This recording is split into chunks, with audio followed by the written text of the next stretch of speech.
दोस्तों कैसे हैं। आशा करते हैं आप सभी अच्छे होंगे, मस्त होंगे, ज़बरदस्त होंगे। आप लोग का एग्ज़ाम बहुत ही करीब नज़दीक आ चुका है। जो क्लास 8 के लिए आपका परसों को एग्ज़ाम है, 2 मार्च को आपका एग्ज़ाम होने वाला है। 6 सब्जेक्ट होने वाला है। जो एडिशनल रखें आप कमेंट कर देंगे, 5 परगना रखें तो कमेंट कर देंगे, कुड़माली रखें तो कमेंट कर देंगे, उसका भी क्वेश्चन आ जाएगा हमारे पास। या संस्कृत रखे हैं तो कमेंट कर देंगे।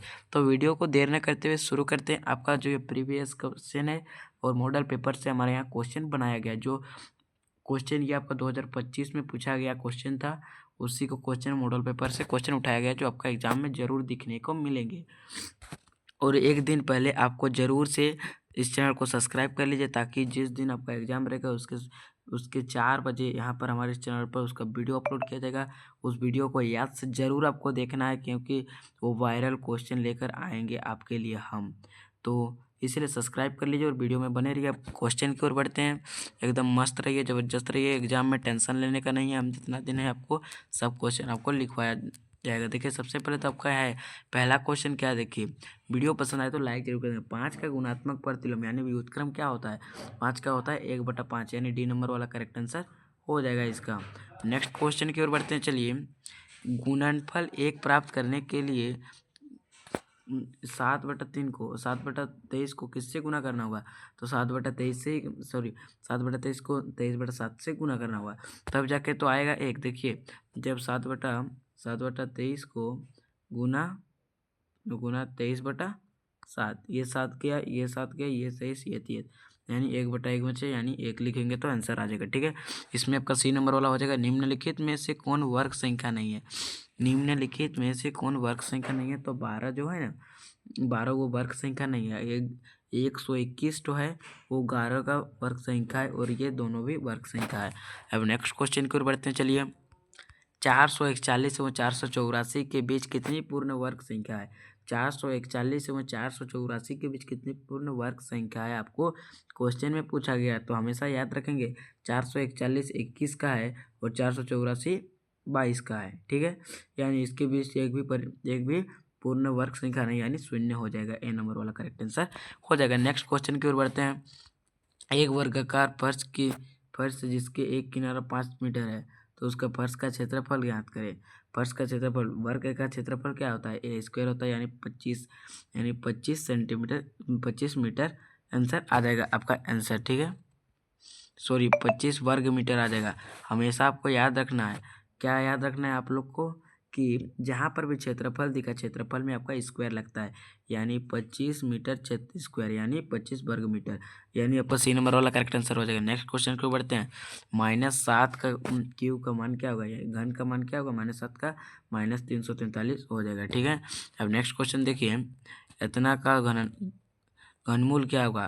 तो यहाँ पर देखिए इसका मतलब 3 को 2, मतलब 1 को 2 गुना 1 3 गुना 1 4, 4 दूना 8 थे 24, यानी 24 देखिए यहाँ पर है आपका, यही करेक्ट आंसर हो जाएगा, डी नंबर वाला। अब नेक्स्ट क्वेश्चन की ओर बढ़ते हैं। चलिए, एक पूर्णांक क्या है। देखिए ए एम के लिए एम कहलाता है। एम क्या कहलाता है, आइए देखते हैं। एम क्या कहलाता है, आइए। एम अचर कहलाता है, घातांक कहलाता है, आधार कहलाता है, चर कहलाता है। तो वो घातांक कहलाता है। हमेशा आपको याद रखना है, जहाँ पर भी, यहाँ पर अगर एक्स एम के जगह एक्स रहता तो वो भी एक घातांक कहलाता है, यानी एक्सपोनेंट कहलाता है, एक्सपोनेंट। यस, अब नेक्स्ट क्वेश्चन की ओर बढ़ते हैं। किसी को कोई प्रॉब्लम है तो कमेंट में बता देंगे। अब नेक्स्ट क्वेश्चन देखिए, 2/3 का गुणन व्युत्क्रम है।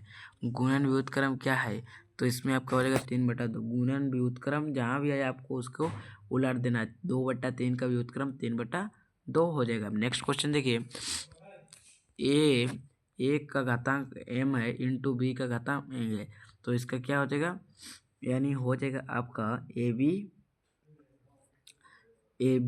यानी ए बी प्लस, यानी ए नंबर वाला करेक्ट आंसर हो जाएगा।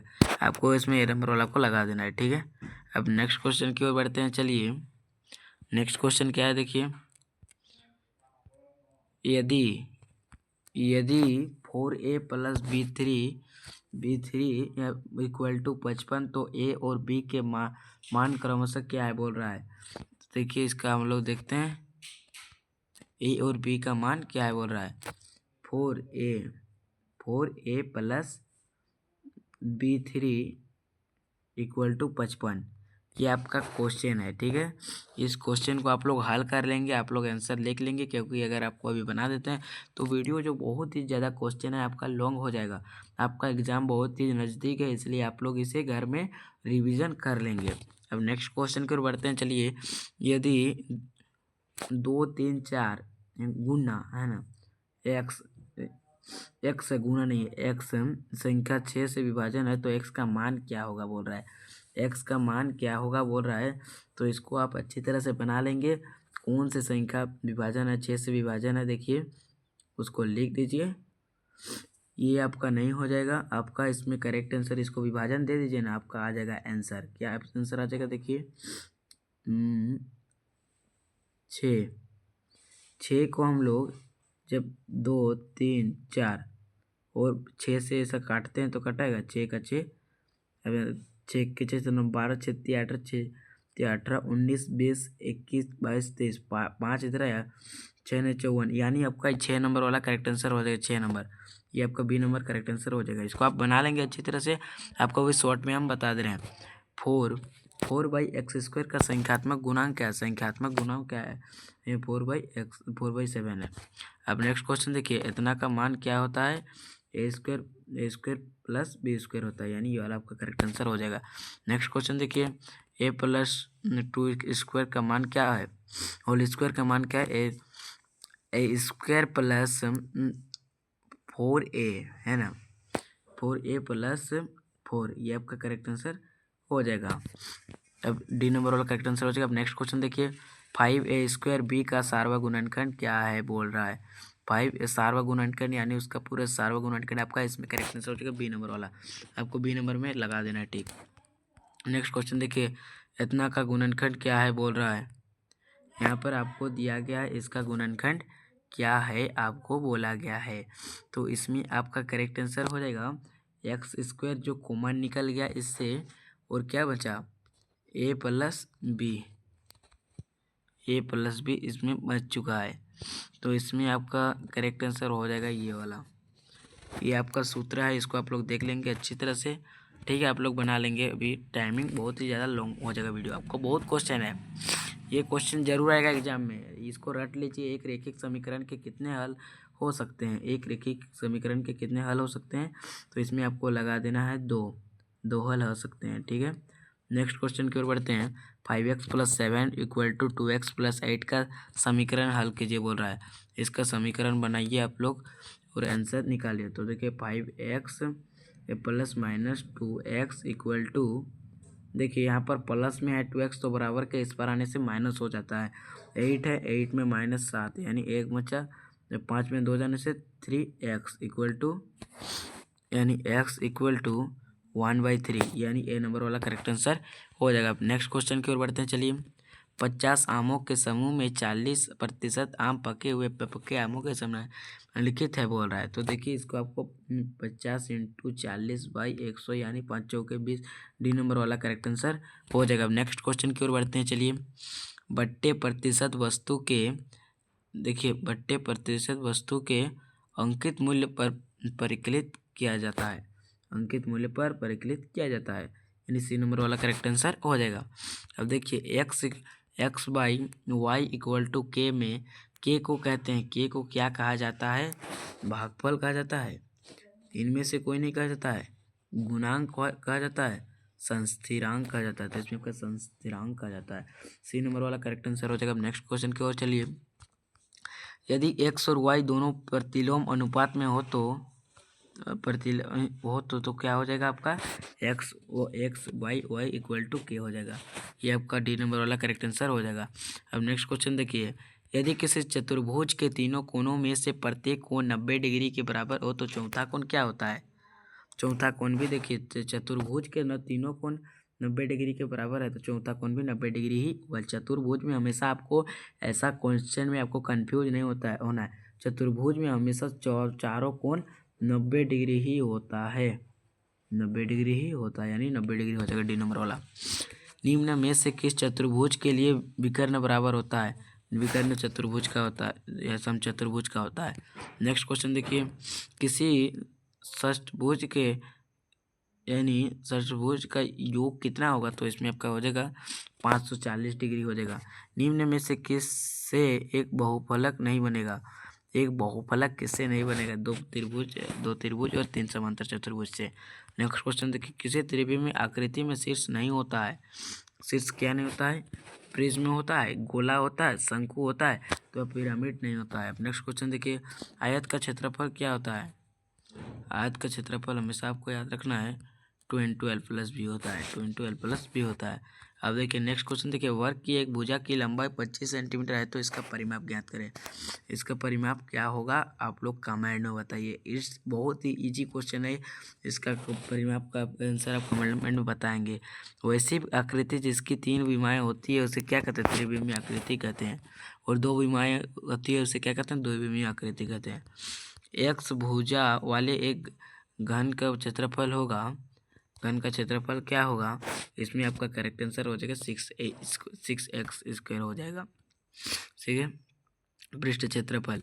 अब नेक्स्ट क्वेश्चन देखिए, आंकड़े इतना का परिसर क्या हुआ? आपको सबसे पहले तो सबसे अधिकतम संख्या को न्यूनतम संख्या के साथ माइनस कर देना है। तो यहाँ पर अधिकतम संख्या क्या है? 15 है और न्यूनतम संख्या 1 है, यानी 15 में 1 से 14 करेक्ट आंसर हो जाएगा।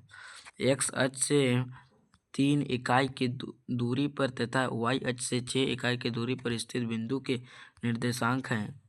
तो निर्देशांक क्या है? एक्स अक्ष पर 3 इकाई तथा वाई अक्ष पर क्या है?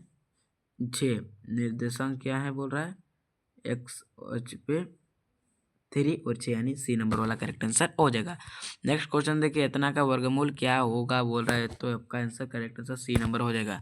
अब देखिए, 2 क्रमागत वर्ग के बीच कितनी पूर्ण वर्ग संख्या होती है? 2 को क्रमागत वर्ग के बीच में कितनी पूर्ण संख्या होती है? 0 होती है। ये पहले क्वेश्चन का जैसा ही क्वेश्चन है। किस विकल्प में आरोही क्रम में रखा गया है? किस विकल्प में आरोही क्रम में रखा गया है? तो यहाँ पर देखिए, तो आप लोग इसे अच्छी तरह से बना लेंगे हल करके समझ के, ठीक है। अब नेक्स्ट क्वेश्चन की ओर बढ़ते हैं, क्योंकि आपका टाइमिंग वहाँ याद रखेंगे। आप लोग जितना जल्द हो सके बनाने का प्रयास करेंगे। हमारे तरफ से आपको बोला जा रहा है जितना जल्द हो सके उतना जल्दी आप बनाने का प्रयास करेंगे, क्योंकि आपको वहाँ ज़्यादा टाइमिंग नहीं मिलेगा। 3 घंटा में आपको 3 सब्जेक्ट को बनाना है और वहाँ पर आपको कंफ्यूज नहीं होना है। अब 38 नंबर देखिए, 5/9 प्लस -8/9 का मान निम्नलिखित है। मान निम्नलिखित है, ये आपको जो क्या बोलते हैं, ई के हिसाब से चला जाएगा आपका। भिन्न का जोड़ से बना लेंगे, भिन्न का जोड़ की विधि से इसको अच्छी तरह से। यदि a = इतना तो इतना इसका क्या मान होगा आपका बोला जा रहा है, इसको भी आप लोग बना लेंगे। a के जगह आप लोग को क्या बैठाना है? a के जगह -1, b के जगह 2 इंटू b के जगह 2 -1, और इसको बना लेंगे अच्छी तरीके से। इस तरह से हल करके इसका मान कितना होगा। और अब नेक्स्ट क्वेश्चन की ओर बढ़ते हैं। चलिए, 120 डिग्री के कोण को क्या कहते हैं? इसको अधिक कोण कहते हैं, ठीक है। और देखिए, रामानुज कौन है? एक गणितज्ञ वैज्ञानिक है। रामानुज गणितज्ञ वैज्ञानिक है। यहाँ वो वैज्ञानिक नहीं है, रसायन वैज्ञानिक नहीं है, और न ही जीव वैज्ञानिक है। अब संख्या ABC के लिए कौन सही है? देखिए, ये क्वेश्चन आपको 100% लिख के ले जाइए, ये आएगा जरूर। संख्या ABC के लिए कौन आपका करेक्ट आंसर हो जाएगा? B नंबर वाला। निम्नलिखित में से कौन द्विपदीय व्यंजक है? द्विपदीय व्यंजक कौन सा है? द्विपदीय व्यंजक जो x² - 1, ये A नंबर वाला करेक्ट आंसर हो जाएगा। घन का कुल पृष्ठ क्षेत्रफल क्या होता है? घन का कुल पृष्ठ क्षेत्रफल होता है 6L² होता है, 6L² होता है। अब नेक्स्ट क्वेश्चन की ओर बढ़ते हैं। चलिए, निम्नलिखित में से धनात्मक परिमेय संख्या है 4/5, 4/5, 32.768 का घनमूल क्या होगा? इसको आप लोग अच्छे तरीके से हल कर लेंगे और घनमूल कर लेंगे तो आपका निकल जाएगा आंसर। रिक्त स्थान की पूर्ति करे बोल रहा है, तो इसको आप लोग रिक्त स्थान में क्या लगेगा बोल रहा है, तब जाके इतना आ जाएगा, ये आपका आ जाएगा। तो इसमें भी आपको कोई घबराने की बात नहीं है, इसमें भी वही लगेगा। क्या लगेगा? इसको आप लोग बना लेंगे अच्छी तरीके से देख के, ठीक है। यहाँ पर ऑप्शन दिया गया है, क्वेश्चन को स्क्रीनशॉट मार लीजिए। नेक्स्ट क्वेश्चन देखिए, इतना का वर्गमूल क्या होगा? तो 0.5 हो जाएगा। यदि x प्लस इतना है तो x का मान क्या होगा बोल रहा है, तो 4 हो जाएगा। इसको आपको याद रखना, ये भी क्वेश्चन आपका आएगा। अब देखिए, लास्ट क्वेश्चन है, निम्न में से कौन 3D का उदाहरण है? 3D का उदाहरण कौन है? तो इसमें आपका करेक्ट आंसर हो जाएगा आयत। ये आया 3D का उदाहरण है। हो गया, जितना भी हम लोग क्वेश्चन था प्रीवियस क्वेश्चन और सभी क्वेश्चन का यहाँ पर उत्तर भी दिया गया, आप लोग इसे देख लेंगे।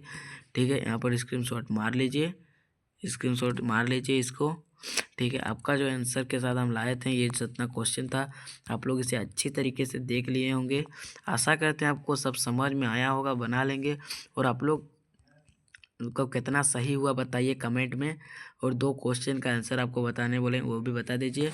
और इसके बाद कौन सा सब्जेक्ट के लिए आप लोग का क्वेश्चन लेकर लाएंगे कमेंट में बताइए। अब नेक्स्ट वीडियो में मिलते हैं, तब तक के लिए आप लोग हमारे चैनल को सब्सक्राइब करके एक सदस्य बन सकते हैं नेक्स्ट वीडियो में। तब तक के लिए जय हिंद, जय भारत, बेस्ट ऑफ लक, अच्छे से एग्जाम लिखिए। तब पर मिलते हैं हम लोग 1 मार्च के सुबह, यानी 2 मार्च को सुबह 4 बजे आपको आना है हमारे इस चैनल पर। आपका वीडियो आ जाएगा जो आपका एग्जाम में आने का वाला क्वेश्चन रहेगा। ठीक है, तब तक के लिए आपको हमारा वीडियो देखने के लिए धन्यवाद।